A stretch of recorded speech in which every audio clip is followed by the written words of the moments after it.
So my lessons go over World War One, and we start with the first lesson, the causes of World War One, or identify the causes of World War One and reasons for U.S. entry. So we would begin by reviewing imperialism, which is one of the causes, and this is something that has already been gone over before. And they would start off by going over or analyzing a political cartoon on imperialism. And so they would review that, and it would go into the beginning of the lesson. So with the lesson, or with the content presentation, the teacher and students would identify the 4 different causes: militarism, nationalism, alliances, and imperialism. And this would be done using a PowerPoint. And then, of course, the spark that caused the war.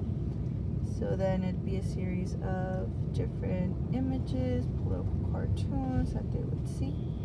And then they get into their group projects.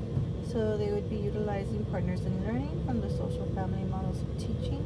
It'd be groups of 3. Each student within the group would get either document A, B, or C. They would read it, interpret it, analyze it using AP part strategy, and then they would summarize to the other group members. And so then they would answer a series of questions on a worksheet as a group. And then, of course, to close, the teacher will ask students what they learned. They write it down on a sheet of paper. Then the teacher recites the objectives, different things that they went over. And so they would just compare that to what they wrote down to see if they remembered that.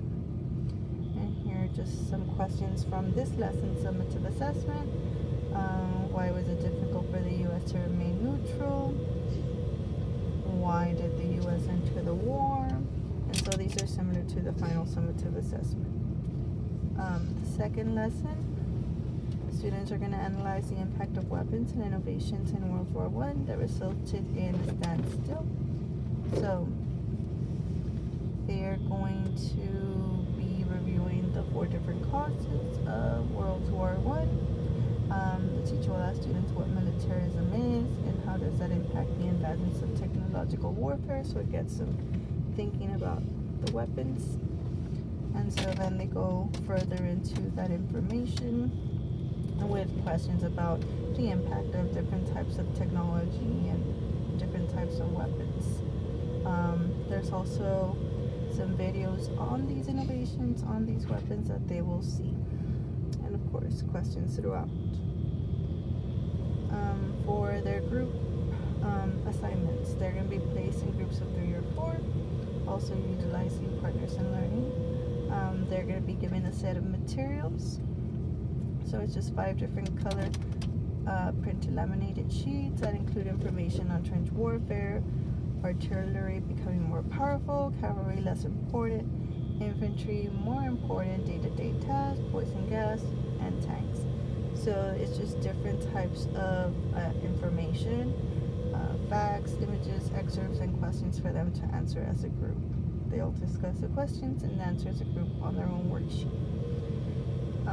And so to close, on a half sheet of paper, it will answer what ways did new weapons and technology impact the way the wars were fought.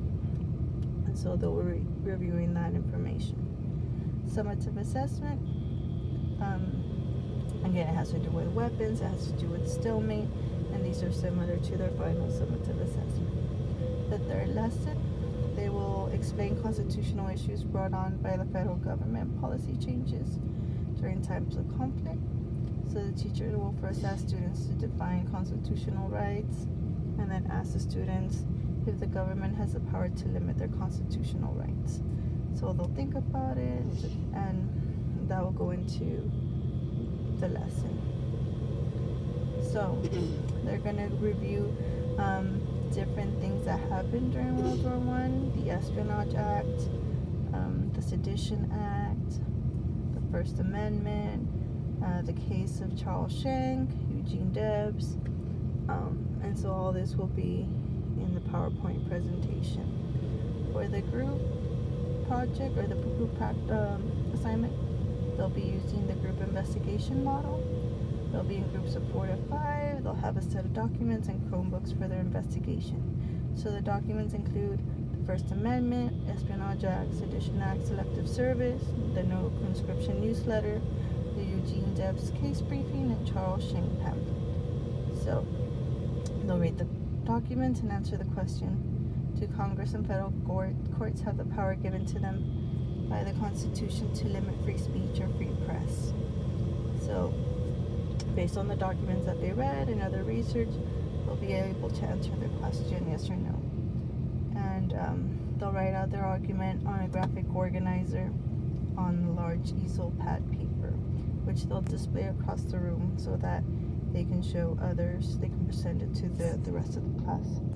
To close, after students present their arguments, the teacher will state the question, and we'll take a poll to see what the different groups decided.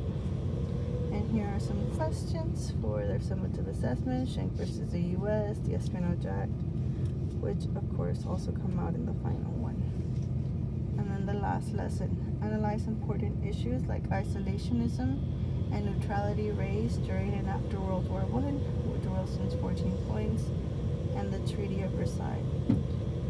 So to begin, they'll see an image of the big 4 countries at the Paris Peace Conference, and the teacher will ask students, imagine the war was ended, you're one of the delegates, what are your goals? So then they'll write that down, and then they'll go over different topics during World War I. They'll revisit isolationism and neutrality and what caused the United States to get involved in World War I. And they'll review the 14 points and the Treaty of Versailles. And of course, they'll go into more depth with the presentation. For the group project, or for the group assignment, they'll be divided into groups of 2 or 3. They'll be utilizing the concept attainment model. They'll be given 2 documents, 14 points, and the Treaty of Versailles. They'll read and analyze both documents, comparing and contrasting. They will first create a Venn diagram of both documents and write down the differences and similarities.